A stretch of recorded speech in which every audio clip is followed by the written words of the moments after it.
and that is your memories of the program with Arn Anderson and the situation Yeah. with the STF at the gas station. Yeah. The fact that fans are still talking about today. Man, listen to me. I don't know if you can see like chill bump. Wow. Wow. When things are going as fast as they were going, right? You're talking about the heat and everything going crazy, right? I am just trying to stay focused and say, listen, these guys don't get it. They don't understand. I'm gonna do the best I can. I'll quiet the naysayers, and 5 years from now, 10 years from now, it'll all just be podcasts. Right. And man, one day, I got brought into a room, and Arn Anderson was the guy behind it. And so Arn had a meniscus tear, and he had to have like a surgery. And he chose, because this is how brilliant he is as a businessman. Like, it's in it.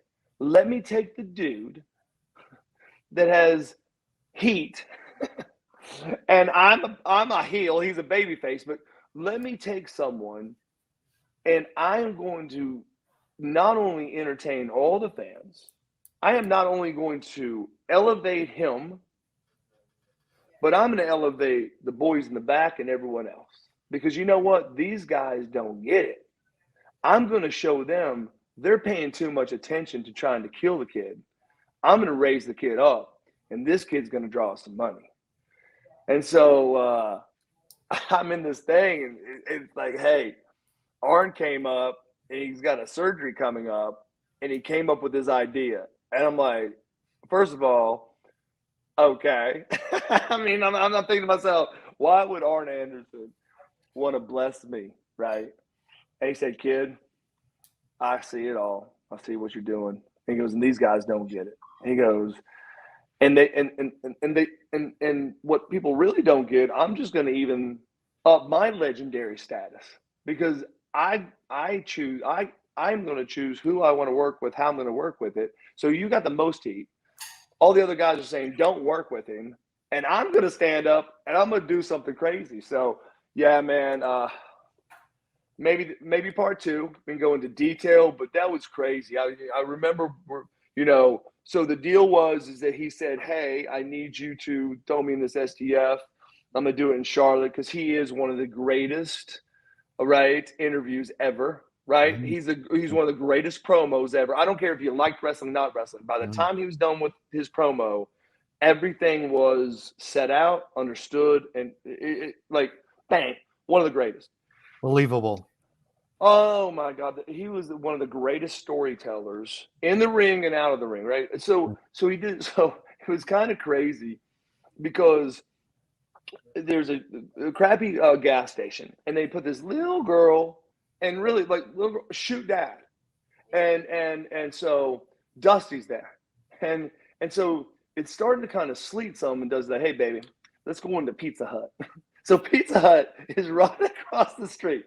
So I'm sitting with him in a booth. He's like, okay, baby. So when I tell you, you're going to take your car over here, and then you're going to get the gas. And then Arn's going to come through the parking lot. And, of course, the parking lot wasn't that big, but he came through it, and it kind of looked like that. And he said, and there's going to be a little girl, and so what I need you to do is put the STF. Now, the STF, right, he said, it's the opposite leg that you put the STF on. So number one, I need you to throw it on the other side, because we're believable. And we're going to talk about his surgery, and he may have crutches, and he may have a brace. And so it'd be really stupid if you put the STF on the other. And I'm like, okay, no, I can do it both sides. I don't care. Well, so I go over there, and I'm pumping gas. Now listen, the little girl, her dad, they're not over there. So I don't know where Dusty planted them. Maybe they were sitting in the convenience store the whole time. And all of a sudden I'm there, and it's kind of sleeting, and here it comes, and there's Arn. And bro, we didn't talk before. We didn't talk, so this is kind of like, this is a shoot, kind of, right? Yeah, I told you not to be in my, and he comes, and we're hitting and hitting and hitting, and we're doing our thing. Well, next thing I know, here comes the girl, and dad. Well, all of a sudden this dude comes across, and he is like going off. And I'm like, as all this is going on, and now you're talking about how young I am, and I still watch all this going on. I'm like, wait, that's like an owner or something.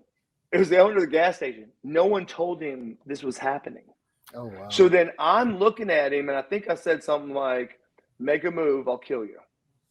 Because I did not know that he did not know, which makes it more believable. But I also don't need someone shooting me or killing me. So I'm going to threaten him, but I'm trying not to get out of the escapade. Well, I guess he must have called the police from inside. But those weren't the police that were supposed to be there. Now, I've got my Fiesta Bowl champion when we beat Alabama ring on. I think I got my Rolex watch on, because I'm like, it's just every day. We're there. I got him in SDF, and the next thing you know, cops show up. And, brother, boom, boom, are you kidding me? They rack me, boom, cuff me. They throw me into the car. Well, I didn't even know they were on me so hard that my Fiesta Bowl ring flew off. They threw me into the back of the police car, split my ear open. Plus, I haven't been in a police car too often.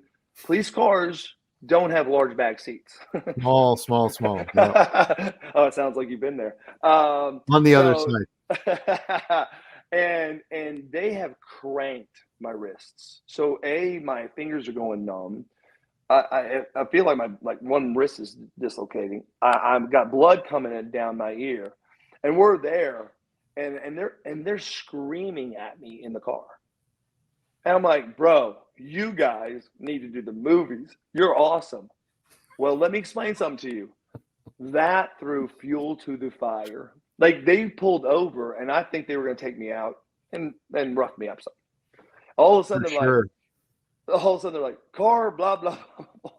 Do you have an Eric Watts in the back of your car? And they're like, yes, we got Eric Watts.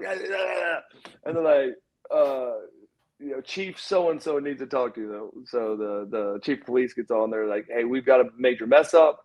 Something happened. You need to take him back to the location and let him go.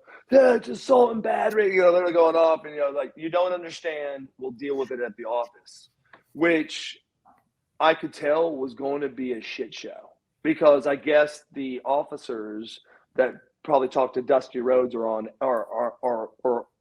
Arn Anderson must not have told the bosses. So what they did is they got caught up on a call and didn't get there fast enough, and the people called the police, and the same police, but the guys that did it.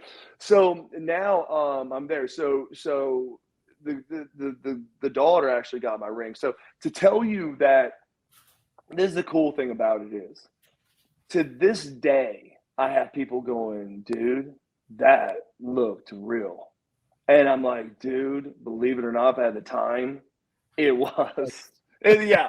And so, but it all went back into Dusty Rhodes and Arn Anderson, and just them being so smart and old school, right? That's old school. Tell the two police that need to know. Don't tell everyone else. Don't tell the store manager or anyone else. I mean, in today's world, someone would probably come and shot me in the head. I'd be dead. They're like, okay, what do we do with that angle? Bring in the Undertaker. Paul Bear, where is he? So you probably couldn't get away with it, but it made the angle so shoot, and it was awesome. And all that happened was he went and did his meniscus thing, and because he was right back in the ring not too far after that, and we were kind of selling out, not selling out, but then we were selling out. And we go around for a month of him just kicking my ass. And so here's the beauty of it. I'm hearing, oh my God, Cowboy Bill Watts made this angle happen, which completely didn't. I'm sure he said, yeah, we'll do it, right? But I'm just saying, it was Dusty and Arn, and it was Arn. And here we are, we're selling out. And so these guys were bearing the angle, couldn't believe that Arn was made to do it. Arn 100% did it. They found out later on it was Arn's idea, selling out, doing it. And all it did was give me however long it was, month, 2 months, of with one of the greatest workers Mm-hmm. ever in pro wrestling. So think about this: your own locker room. Well, I'm not saying everybody that is trying to destroy you is watching someone so brilliant lift a person up and generate me over so many of those guys. So many of those guys could never touch my name at that point because I'm wrestling Arn freaking Anderson. We're going around, and Arn is sitting there in the ring every day going, "Baby, you're incredible." You know, I mean, because he knew of me when I was a kid and all this other stuff. And Paul Orndorff later on, he did the same thing to me. And later on, when we do part two, let me tell you the story on part two about how Paul Orndorff asked to do an angle with me, and the last night of that trip, he fooled all the guys, and he had me go over, and he even worked me.